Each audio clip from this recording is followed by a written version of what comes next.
April 8th, 2013. The bold new moon in Aries joins Mars and Venus and sets the stage for excitement and a new beginning. New moon, remember that. All new moons bring with them an air of impending possibility as we learn to set our intentions on building new habits and connections. It's very important. Nowhere is this more important and more apparent, for that matter, than in Aries, the sign of the bold trailblazer. With Mars at the helm, you can be certain the ride will be thrilling and unlike any we've seen before. Then we bring in the Uranus connection, and we cannot overstate that since it brings with it the essence of innovation and intrigue. Uranus is all about, boom, unexpected events. As we see mighty organizational structures being rebuilt in the wake of this political posturing, we learn that we do have power, and perhaps it's time to take the reins of our elected officials and make them walk the same walk that we walk. Let them endure what the rest of us endure. Policies would change much faster and for the better if they sang the same song as we have to sing. You know, they're all sitting very comfortably. Late in the week, Pluto turns retrograde and begins a long, slow return to the single degrees of Capricorn. This slow creep backwards will bring Pluto into an applying energy as it moves closer to the 90-degree square to Uranus on May 20th. Squares drive action and events, especially with Uranus involved.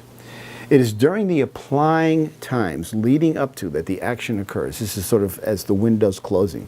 We can expect foundational changes as our existing structure groans under the pressure of this self-inflicted correction.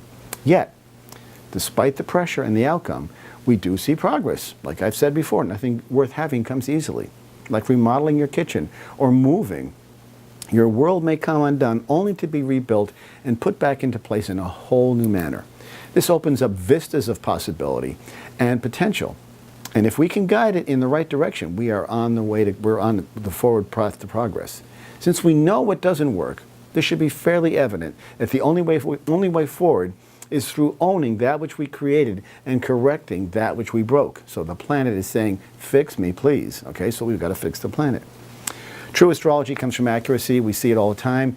Birth date, place, and chart, it's there. The instructions are there. I can guide you with a personalized reading that will open up your eyes in areas you've never seen before, especially if you're young. I've found this to be very much the case with people in their 20s and 30s. They're sort of lost, especially at those important stages like the Saturn return. When they get guided information about which way they should go, their eyes light up and they begin to realize the truth and the validity of what they can have there. I have a radio show each week called Turning of the Wheel. It's on Contact Talk Radio, 11 o'clock every Saturday. The shows are then podcast on iTunes later in the week.